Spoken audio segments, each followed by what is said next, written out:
All right. Hello, everyone, and good afternoon if it's afternoon for you where you are, or good morning or good evening, depending on where you're connecting in from. It is my pleasure to welcome you today to this edition of PON Live from the Program on Negotiation at Harvard Law School. Today, we will be discussing the topic of how to engage in productive disagreement. My name is Nicole Bryant, and I am the Managing Director here at the Program on Negotiation at Harvard Law School. The Program on Negotiation, as many of you know, is a consortium between Harvard University, the Massachusetts Institute of Technology, and Tufts University. And for 40 years now, PON has led the world in research, curriculum development, and executive education trainings related to the fields of negotiation, mediation, and conflict resolution. And we are delighted to continue with a series of PON Live events that bring the topics that we research and teach to the greater community across the globe, usually over an hour around lunchtime here in Cambridge.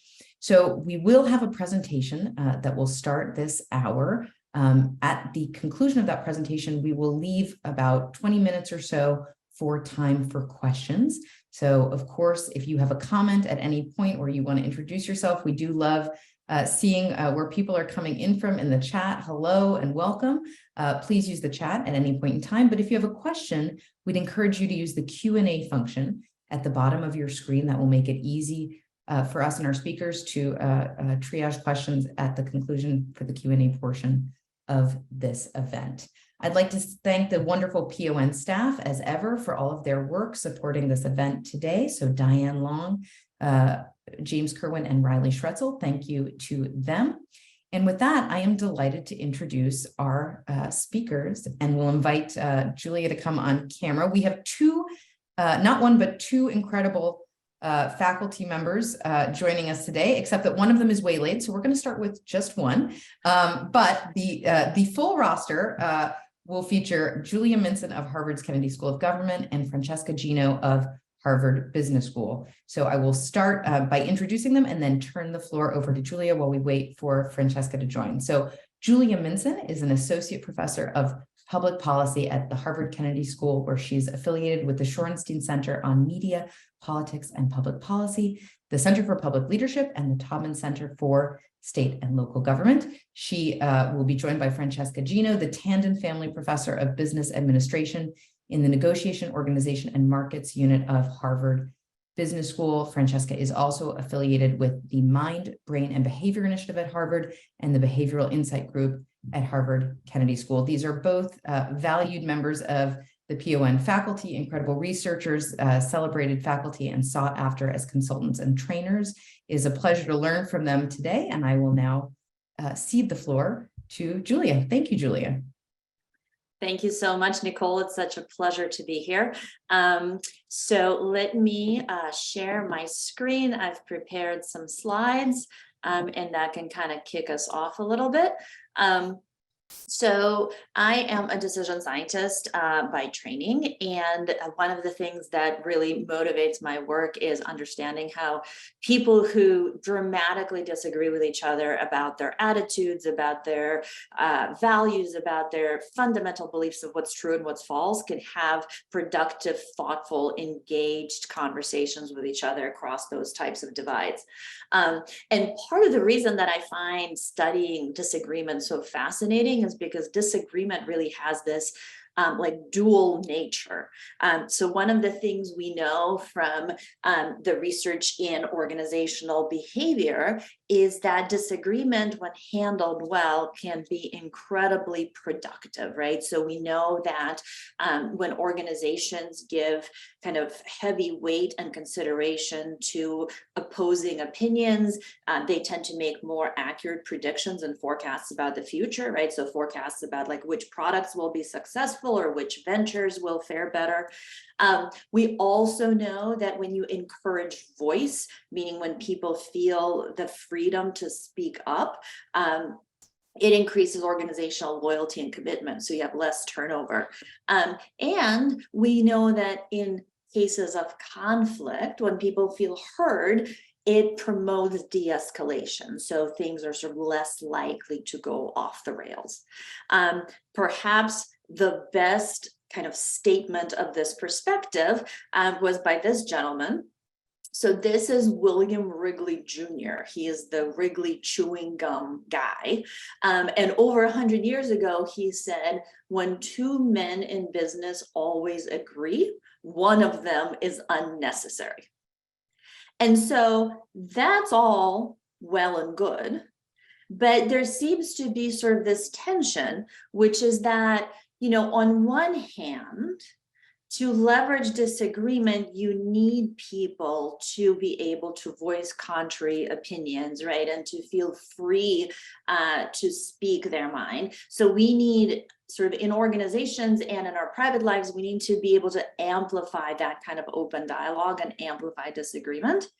But on the other hand, that could lead to conflict. Right? We all know that the more opinions you have and the more people hold those opinions strongly, things can go off the rails pretty quickly.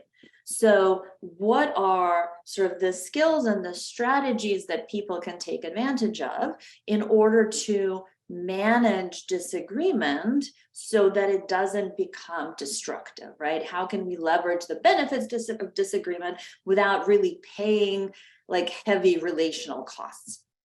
And that's the type of research that I've really been interested in for many years, and that has motivated the work that has been done in my lab and the work that Francesca and I have been doing together. One of the things that I always thought was interesting is that there's different kinds of people in the world, right? There are some people who are really pretty good at engaging with opposing perspectives, right? There's some people where you disagree with them and they start yelling. And then there's some people who you disagree with them and they're like, that's interesting. Tell me more. And so one of the first things that we've done in this body of research is really try to precisely understand what are kind of the qualities of those sorts of people who are good at dealing with disagreement. And so we call that trait receptiveness to opposing views. And we define receptiveness as the willingness to access, consider, and evaluate supporting and opposing views in a relatively impartial manner. Now, this definition is a bit of a mouthful, but we really put a lot of thought into it because it captures all the steps you have to take in order to really think carefully about new information, and especially new information that you disagree with.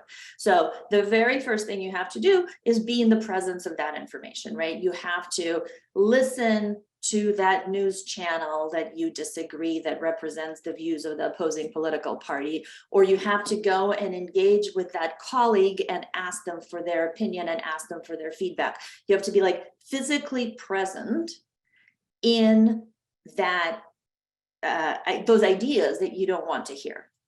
But you could imagine also that, I turn on the news and I'm listening to a politician from the opposing political party. And the entire time I'm thinking, oh my gosh, when is this person going to stop talking? I hate this so much. I am going to think about other things instead. So the second piece of receptiveness is in addition to just listening or reading, you have to also think deeply about what's being offered to you. You can't just sort of avoid it and try to think about other things, even if you're in the physical presence of the information. And then the final piece is quite often people engage with opposing perspectives simply for the purpose of generating counter arguments, right? So they are listening, they're paying attention, but they're paying attention in order to poke holes in what is being offered to them. And so the third piece of receptiveness is saying, look, you have to kind of use the same yardstick to evaluate arguments on your side and arguments on the opposing side. So people who are receptive then access, consider, and evaluate information on both sides in a pretty even-handed manner. Now, one thing that's also very, very important about this definition is something that's not there. So what is not here is any mention of changing your mind. right? So being receptive doesn't mean you're compromising. It doesn't mean you're ceding ground. It doesn't mean that you are sort of wishy-washy in your own views. It simply means that you're really thinking very hard about what this other person is saying. And so once we came up with this definition, we thought, okay, well, we think we know what we're talking about now. How can we figure out which kinds of people have more of this thing? So what we did is we created a measurement scale, and we spent many years validating and then testing it. It looks like this. There are 18 items. This is a sample of 6, but there are 18 short questions, and you respond in terms of agreeing or disagreeing with each item. If you want to, you can actually take the scale. We have a website called receptiveness.net, and you can go to receptiveness.net and take the scale, and then you will be able to get your own receptiveness score. If you were to do that, don't do it right now, don't do it in the middle of the seminar, but if you were to do that, you would see that the receptiveness score is actually made up of 4 different factors or components. Because remember, there's 18 items, but they kind of capture different facets of receptiveness. So the first facet of receptiveness that's incredibly important is something we call emotional equanimity. So this is basically the extent to which people can engage with opposing views while maintaining emotional balance, right? They're not getting angry, they're not getting disgusted, they are not being frustrated and annoyed with what they are hearing. The second factor that makes up receptiveness is intellectual curiosity. So are you the kind of person who wants to understand where disagreeing people are coming from? And so, of course, you could imagine that these factors, emotional equanimity and intellectual curiosity, go together, but they don't always go together. So sometimes people are very curious, they engage with somebody they disagree with, they hear the opposing perspective, and then it makes them incredibly angry. So that would be a person who's high on intellectual curiosity, but lower on emotional equanimity.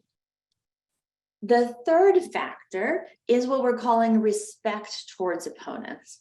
So one of the features of disagreement is that people tend to put down the person they disagree with, right? So if you disagree with me, it's because you're not very smart, or you're not as thoughtful and nice and benevolent and friendly and trustworthy as I am. You must have some kind of nefarious motive that's driving you to have these crazy beliefs.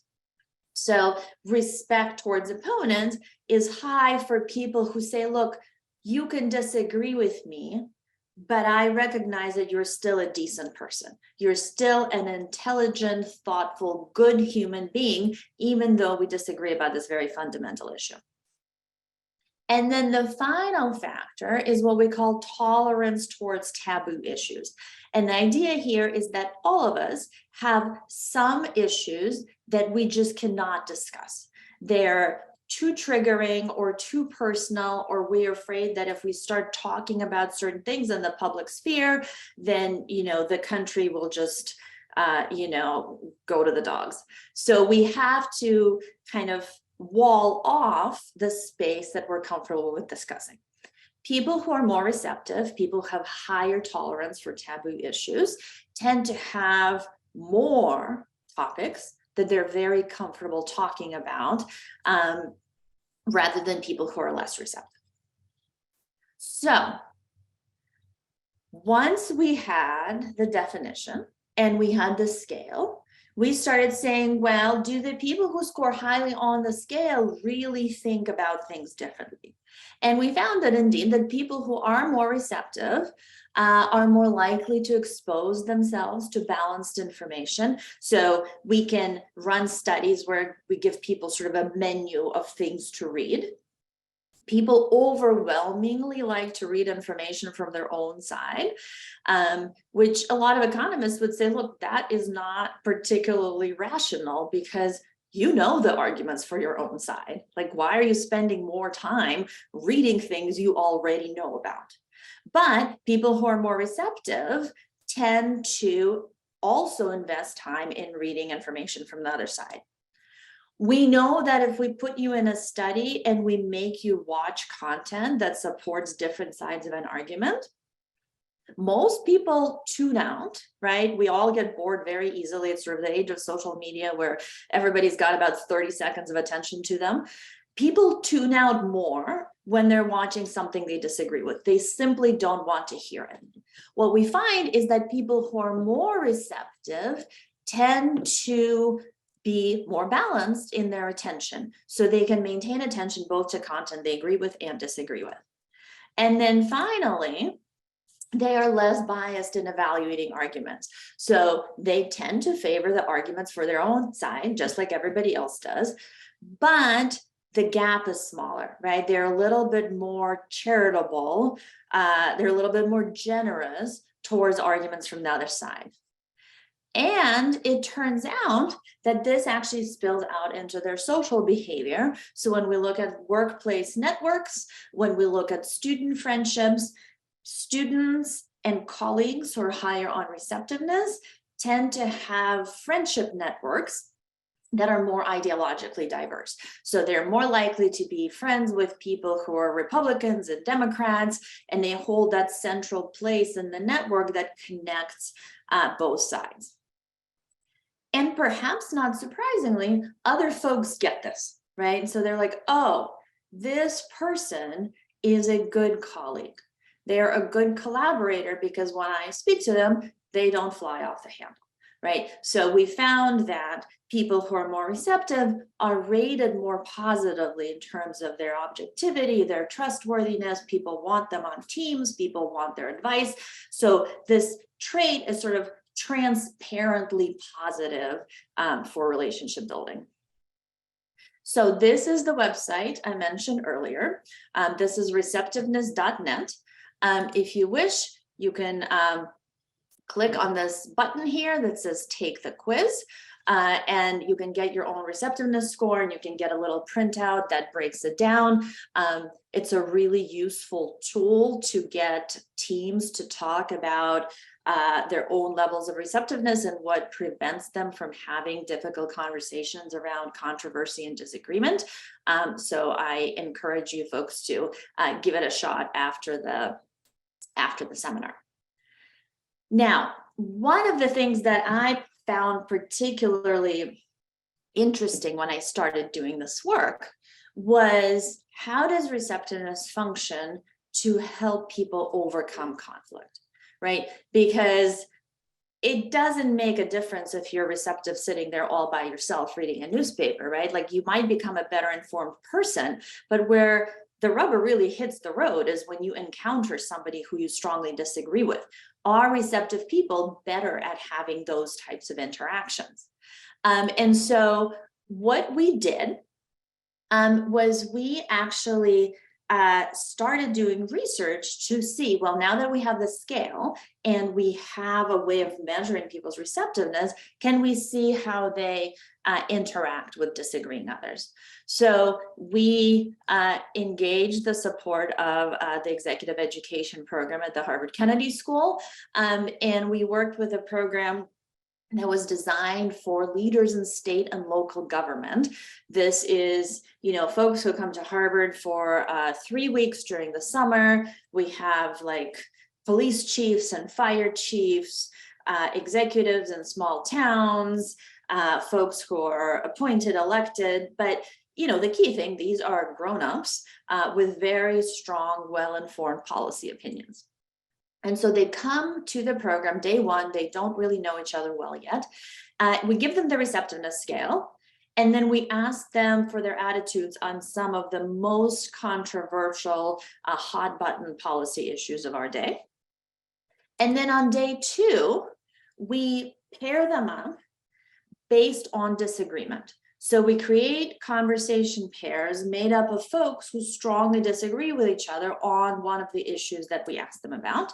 And then we take them to a computer lab and they have a 20-minute long chat about that issue, but they're sitting in private cubicles, so they don't actually know who they're talking to, right? We're trying to give people the privacy and the space to truly express their political beliefs.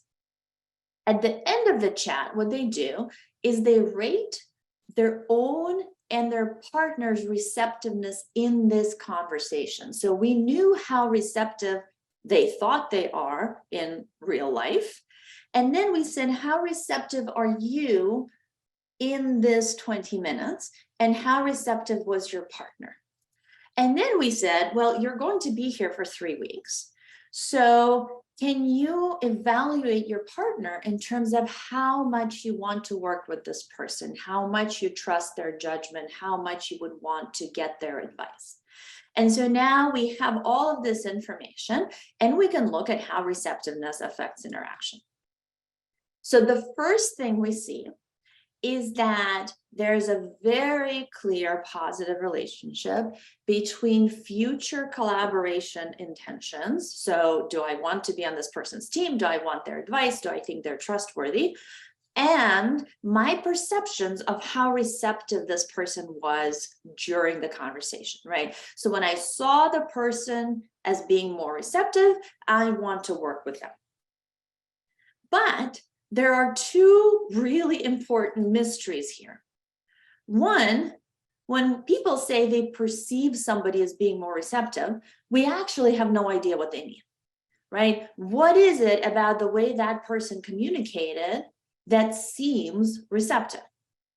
And that problem is magnified by the fact that there's a low correlation between my self-rated receptiveness and my partner's perceptions.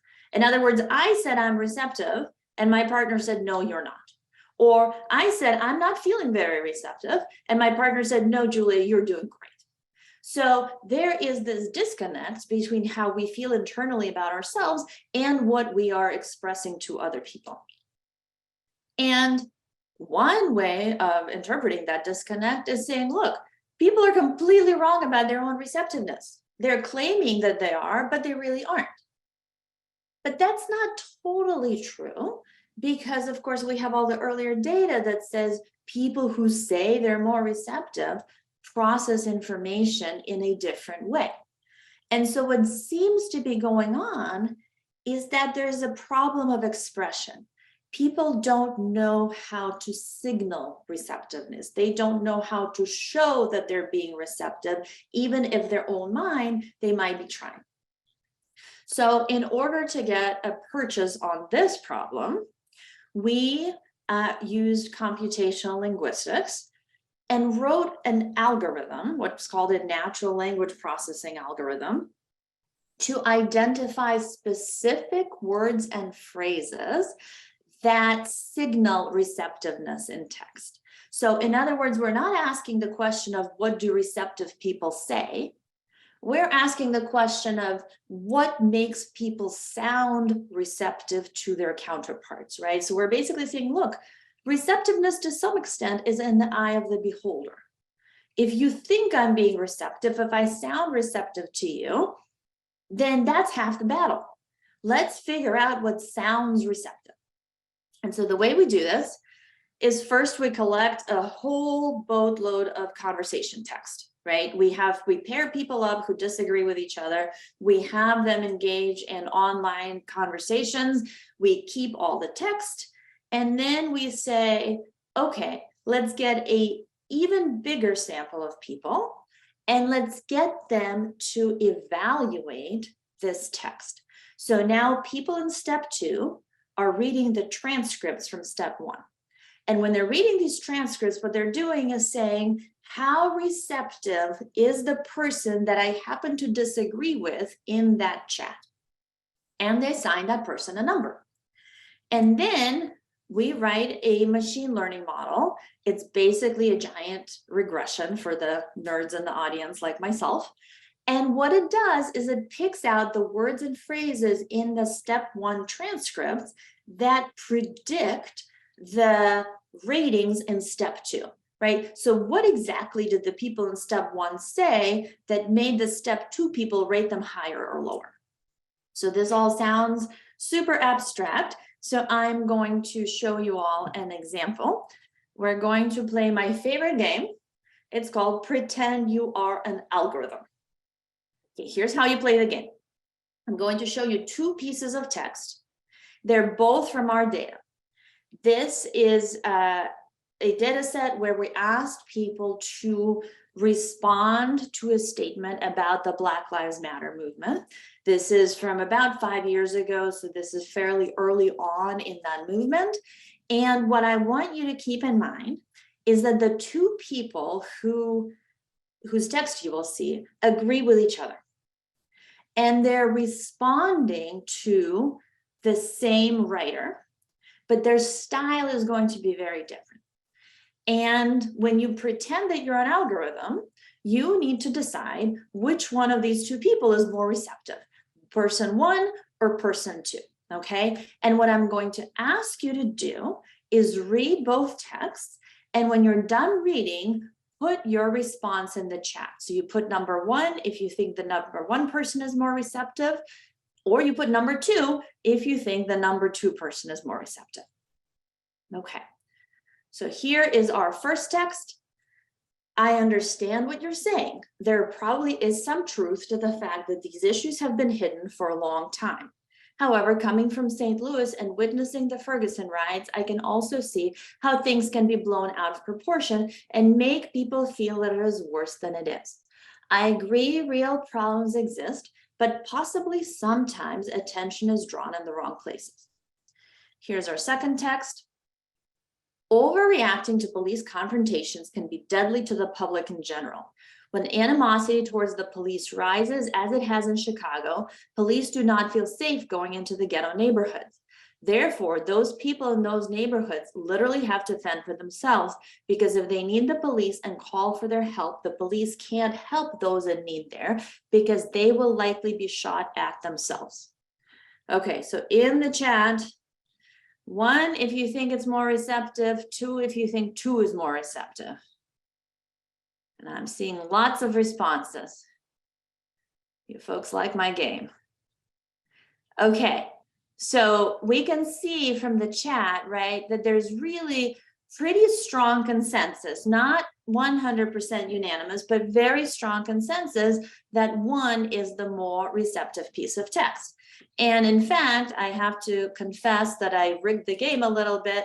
The first one is one of the most receptive responses in our data set. And the second one is one of the least receptive responses in our data set.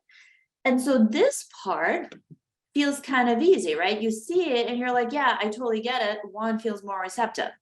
But now imagine a different version of this game. Imagine an alien came from space and said, please teach me to be more receptive. And you said, well, here is what you have to do. If you look at these texts, it's a little bit difficult to capture what exactly person one is doing than what person two is doing. Take a look and see if you can identify the specific words and phrases that make one more receptive than two. And feel free to put those in the chat as well. What are the things that pop out that make that work? Okay, so we're seeing people, we're seeing folks in the audience, right, offering a lot of really good ideas. Yeah, I can also see, I agree, understand. So you all are getting it exactly right. And this is basically what the algorithm does, but it does it sort of quickly and easily and very reliably. It spits out a graph that looks like this. And so what you see here on the vertical axis is different features of language. And then we can see how frequently those features are used in text that's considered unreceptive by human readers or receptive by human readers. So for example, the length of each bar will tell us how often a particular feature of language is used. If we look at our two pieces of text, they actually differ on these 5 specific dimensions. So negation, some of you pointed it out in the chat, negation are things like no, can't, won't, don't. So it's actively negating whatever it is your counterpart said. That is more typical of unreceptive text. Reasoning is something I find particularly ironic because it's something that academics do all the time. Reasoning is things like therefore, although, however, because, right? So these are words that are intended to make us sound smart, but they also sound really, really condescending. On the flip side, acknowledgement is used much more frequently in receptive text than unreceptive text. Acknowledgement is basically using your own airtime to restate the other person's point so that they recognize that you actually did hear them. So it's phrases like, I understand, and it seems that you're saying, and it's important to you, or I hear you saying X, Y, Z, right? So I am saying, instead of jumping into my own argument, I'm going to take 30 seconds to show you with my words that I heard you. Hedges are little indicators of uncertainty that make us sound less dogmatic. So there are words like sometimes, perhaps, occasionally, maybe. They're words that make it sound like you recognize that nothing can be true 100% of the time. And then finally, agreement is a way of finding areas of agreement even when you disagree about some overall point. So it could be phrases like, I see that you also want X, Y, Z, or both of us believe that something, something, something. So if we go back to our 2 texts, I understand is an acknowledgement, probably is a hedge. I can also see is agreement. I agree is obviously agreement, but possibly sometimes is like a double hedge. And then on the flip side, we have do not and can't, which are negations, and therefore because and because, which are reasoning words. So when we put all of this together, we come out with a conversational style that we call conversational receptiveness, right? So we've been talking about receptiveness that sort of lives in your head and dictates how you process information differently, right? So that's what we're starting to call cognitive receptiveness. Conversational receptiveness is the use of specific words and phrases that make people feel heard during disagreement. And what we found is that when people use more of these words and phrases, it strongly predicts conflict outcomes. So that person who said the first thing rather than the second thing is much less likely to get yelled at by their counterpart. What we have also found is that it's quite easy to train people in this way of speaking. And when we train them, their counterparts start naturally imitating that way of speaking. So it becomes kind of a positive spiral where conflict de-escalates because one person signaling receptiveness induces the other person to follow suit. So when we do training in executive education, a lot of the times what we want to do is give people really easy tools to apply this quickly. And one way we've done it is by coming up with an acronym for conversational receptiveness that's I hear you, right? So hear stands for hedging your claims.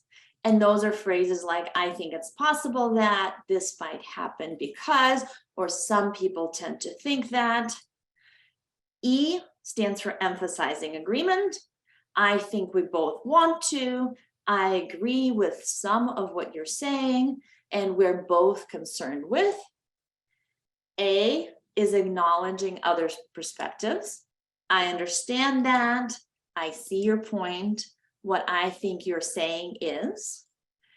And R does two things for us. R stands for reframing to the positive. And basically what that means is avoiding the negation words while adding more positive emotion words.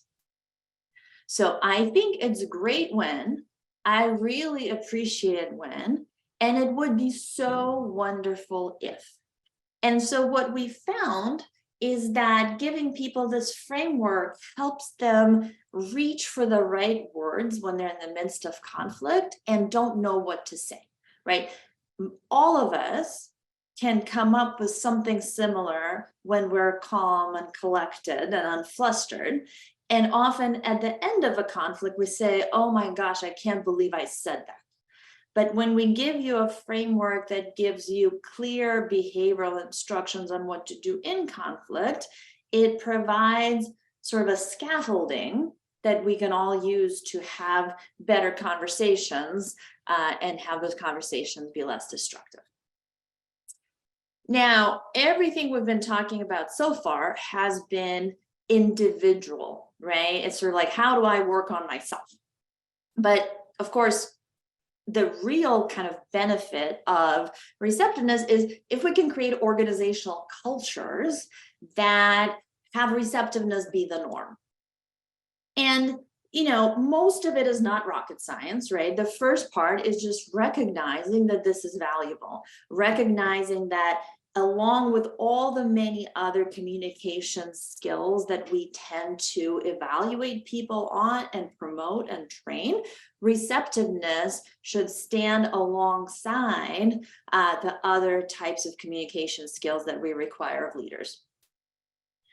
The next piece is thinking about what are the barriers to receptiveness.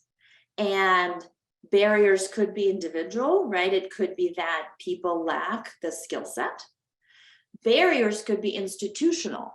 In other words, many institutions have incredibly siloed structures where people in one area never talk to the people in the other area. So they don't have a chance to be receptive to each other because they literally never encounter each other until there's a problem. So thinking hard about what are the barriers to receptiveness in your organization is sort of a first step to trying to resolve it. Communicating a framework for receptive conversations is what I'm hoping to have done here with you today. Quite often we give people instructions that are too vague, right? Be respectful. Be empathetic. Take the other person's perspective. Nobody knows how to actually do that, right? We all think that we're about as respectful and as empathetic as the situation dictates. Whereas when I say, use these words, do not use these words, that becomes a much clearer set of guidelines that people can follow more consistently. All of this, if we're serious, should be built into support structures and evaluation structures so that it's not kind of a one-off seminar where we say, okay, now as an organization, we think receptiveness is important. What can we actually do to build it into the fabric of how we do work? And finally, like every skill, right, practice, consistent practice is very crucial. I teach a negotiation course every year. And what I say to people is practice negotiating even when it doesn't matter. And the same thing goes for receptiveness, right? Tonight, when you ask your spouse to take out the trash, use the HERE framework and see if you can get it to simply roll off your tongue and not wait until it's actually sort of a simmering conflict. That's sort of the talking points that I've prepared, and I see that the Q&A and the chat are just wild with questions. So I'm really excited to hear what's in there. I haven't been keeping too much of an eye, so Nicole will help me maybe to find the most burning issues. Absolutely, Julia. And thank you so much. What an incredible presentation. I know we've gotten a lot of requests for the slides. So everyone, I will just say, as we put in the chat, that this presentation will be recorded. We're not going to send out the slides, but you will be able to view it again. And like me, to be practicing the HERE framework so that when trash taking disagreements arise, you are putting your best self out there. So we have a number of questions in the Q&A, and I'm sure others will appear as we get to this piece. So I will go ahead and field a couple of them. There's a question from the research about whether conversations on receptiveness were the mechanism for how they were diagnosed. Were these over text? Are there verbal cues or tones that can be missed? Is it written? Is it in person? And how that came about? Yeah. So that's a really question that we get a lot. So the conversations were text-based, right? So the people were typing, they couldn't see each other. And that sort of means a couple things. The reason it happened that way, honestly, this is a little bit, like real life of research. We tried doing it in person, and then people just wouldn't talk about controversial issues. We would pair up people up and we'd sit them down face to face and ask them to talk about abortion. And instead they would talk about the weather and sports. And so we had to put them in these cubicles so they could be anonymous and could be free to really speak their mind. What it means for the interpretation of the results is that you're absolutely right. We are missing some of the nonverbal cues, right? So if I was in person and I was being receptive, in addition to saying the words, I would also try to have body language that's consistent with it, right? So in person, the results ought to be much more powerful than they are in text. That being said, a ton of our interaction right now is on text, right? So, I mean, everything from email to Slack to, actual texting happens on text. And so to the extent that we can give people tools that are textable, it really takes care of a big slice of our lives where we can't sort of smile and pat somebody on the arm and show them with our body language that we're paying attention to them. Yeah. Okay, great. Thank you. Right. We have a question from Francis who's asking, what so many of us wonder is, how do you maintain productivity even when you're being receptive, but you're met with hostility? If for some reason there are those people, there are those situations where it just doesn't work, is there a way you can push forward? Yeah, so I think there's absolutely. So I think there's two kind of ways of thinking about it. One is, what we found in our studies is that receptiveness tends to beget receptiveness. So when you're very receptive, people have a much harder time yelling at you. It's sort of pouring oil over troubled waters. So that's one kind of hopeful perspective. The other point is that some people just don't want to play ball. And, in negotiation lingo, that's when we start thinking about, what's your best alternative to an agreement, right? You say, okay, well, do I really need to take this? Can I walk away peacefully? And that might mean saying, look, I appreciate that you feel strongly about this, and I don't think this is the right time to have this conversation, with always kind of the thought in mind that there might be a better time later. Right? That better time might be next week or next month or when everybody's sort of gotten some sleep. But I think if you can walk away with grace, there's always room for the future conversation, which is what we're kind of always hoping for. Great. We have specific questions about various pieces of the HERE framework. So on the question of hedging, and specifically for women, how do you avoid a pitfall of this undermining your stance of authority or responsibility in the course of a discussion? And I think as women, we're often taught not to hedge too much, but I understand also how it can be a useful tool. Where is that line and how do you draw it? Yeah, so I think that's a very important question. And by the way, when we measure receptiveness in people who are not trained, right, just the way people are taught naturally, women are by far better at it. So women indeed have a natural tendency towards using this kind of language, right? Is it because like they're born with some magic, or because this is how we socialize them? Obviously, we have no way of knowing, but women do tend to be more receptive. The hedging thing is interesting because there are some findings in the literature from sort of back in the day saying that sounding more confident makes you sound more authoritative. And that's partially true. But the newest research actually suggests that what you should sound more is more calibrated. In other words, if you say it definitely won't snow tomorrow, you don't actually know, right? And you sound like an overconfident person because you don't know if it's going to snow tomorrow, and I don't know if it's going to snow tomorrow, and this is New England. But if you say, I'm 90% confident that it won't snow tomorrow, that expresses a strong level of certainty, but also a hedge, because 90% is not 100%.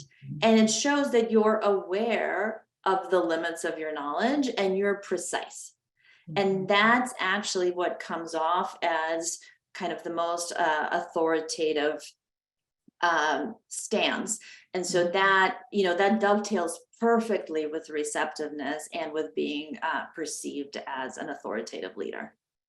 That's really interesting. And does that work also, Julie? We have a number of questions in the Q&A about in positions of power imbalance. So if you're having this discussion with a supervisor or with an employee, how that dynamic can shift the use of receptiveness. Yeah, so in our studies, we have never explicitly manipulated power, but what we can think about again is we can lean on prior research that has been done. People in positions of lower power, right, tend to pay a lot more attention to people in positions of higher power because they have to. Right, the people in positions of higher power have the latitude to behave however they want to behave. And so I would say if you are in the position of low power, receptiveness is one way for getting your point across while sounding respectful and non-confrontational, right? So instead of sort of completely folding your cards and never saying what you believe, receptiveness is a way of saying what you believe while preventing conflict with somebody you potentially can't afford to be in conflict with. If you are in a leadership position and you're thinking about standing up a training program around receptiveness, then training people in higher power positions is, I think, where you will get the most bang for the buck, because those people are probably the least likely to bother with receptiveness because traditionally they don't need to. And those people are most likely to model the kind of behavior you want modeled in the organization. Okay, great. Wow. There's a lot, and I know we have a couple minutes left for more questions. I'm going to try to get to as many. We have a number of questions, Julia, around cultural differences, whether these studies have been reproduced outside of the US, whether you've noticed anything, and if not, this might be a new avenue or one that you're already thinking about or have thought about leaning into. Yeah, so we have not reproduce these studies outside of the US, or at least outside of sort of English-speaking world. They, of course, rely heavily on an algorithm that's written in English. We are actually right now actively pursuing research opportunities in very different cultures and countries. And if you are the sort of person who would like to engage in research on this topic and you live in another country and you have access to data and participants, please reach out. Awesome. Wonderful. And we'll put Julia's email in the chat again, and you will see it in the recording of this event if you were curious. So we could have a whole army of PON ambassadors. We've had about 500 participants at various points during this discussion going out and helping to participate and further this research. I'm gonna keep going with the questions. Have you worked on issues of gender and intersectionality also? And again, this might not be in the context of the study, but related to relevant literature that we're familiar with on certain subjects. But you mentioned that women are often perceived as being more receptive, or actually are more receptive. I don't want to misquote. But are there any other gender dynamics that you can point to in this research? So we are actively working on the gender aspect of this, because we have that, those data showing that women tend to be a little more receptive, not a little more receptive, a lot more receptive in their natural speaking style, and then looking at sort of interesting implications of that for organizations. I think intersectionality and gender often kind of get into this whole brew of power and perceptions of power. And so I think that's a really, really interesting area of work that I would love to engage with. Hannah Riley Bowles, of course, at the Kennedy School, has done a tremendous amount of research on negotiations and gender and intersectional identities. And I talk to her about this a lot. Yeah, wonderful. And we, of course, had Hannah on, I believe it was in December, on a PON Live. So if you haven't already seen that, you are able to view it on our website. Thank you, Diane, who just put Julia's contact information in the chat. Julia, we do have questions around whether there is anywhere to read, if there is an article we should be linking to for your research at this point. Yes, so there's a Harvard Business Review article from March of 22 that I think is a really nice summary of a lot of the work that I've reported. And then receptiveness.net itself has a page to a lot of the academic work that supports the talk. Wonderful. And everybody, we're going to be putting those in the chat as we get them so that you will see it. And then everyone, once again, the recording will be available. Someone asked where it will be. It will be on the events page. So when you will click on the events page as if it was happening, you will see the post recording probably early next week. We have a question from our colleague Moshe Cohen on the role of inquiry in demonstrating receptiveness. Yes. Hi, Moshe. Nice to see you, or sort of imagine you in the out ether. There, yeah. Out there. Yes. So, inquiry, I think, is very related. We've recently published a paper on what we're calling learning goals. So sort of demonstrating that you're interested in learning about the other person's perspective. And I would say there's differences and similarities. So the way in which I think there are very clear similarities is that inquiry is, again, behavioral, right? I don't think about questions in my head, I ask them out loud.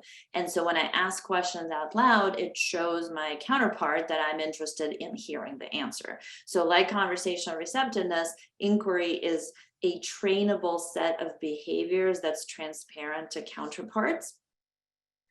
The difference between inquiry and conversational receptiveness is I think of them as behaviors that you engage in at different parts of the conversation, right? So inquiry is you ask a question and you listen to the answer, right? And then maybe you restate your point of view or the other person's point of view, you ask another question, and there's sort of this cycle of asking and responding and clarifying. And Moshe, I know you have written about this quite a bit in your work. But at some point you want to say your piece. At some point you want to say, look, I now understand how you feel. I would like to explain to you how I feel and why.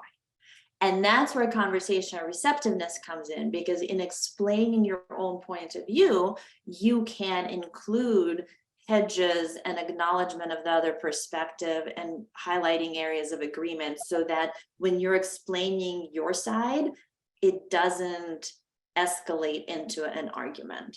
So I think inquiry and conversational receptiveness sort of live side by side, and ideally in a conversation, you should be using both of them. Great. Wonderful. We have a question about sort of receptiveness and assertiveness. If you are sort of perceived as weak in any kind of discussion, how to keep up your receptiveness without appearing unauthoritative, excuse me.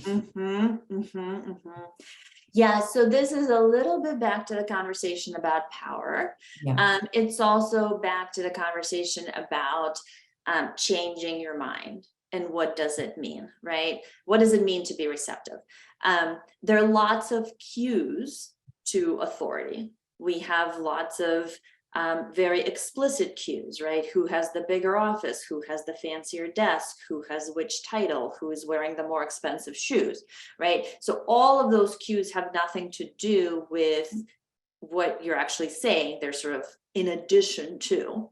And so again, people who have overt cues of high status can afford to not have to push their authority so much, right?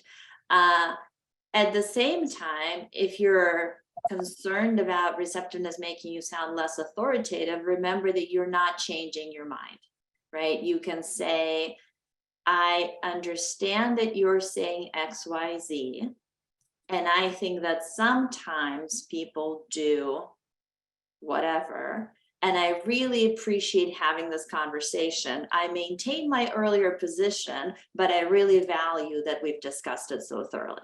Mm-hmm. So you can see I sound very receptive, but I don't sound submissive because I haven't changed my mind. Yeah.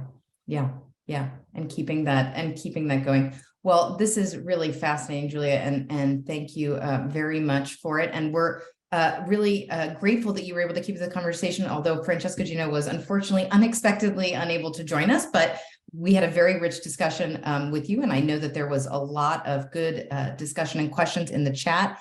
And I'm sorry that we're not able to get to all of them. We are going to put that link for the article on managing a polarized workforce in the chat so that you can see it from HBR in March of 2022.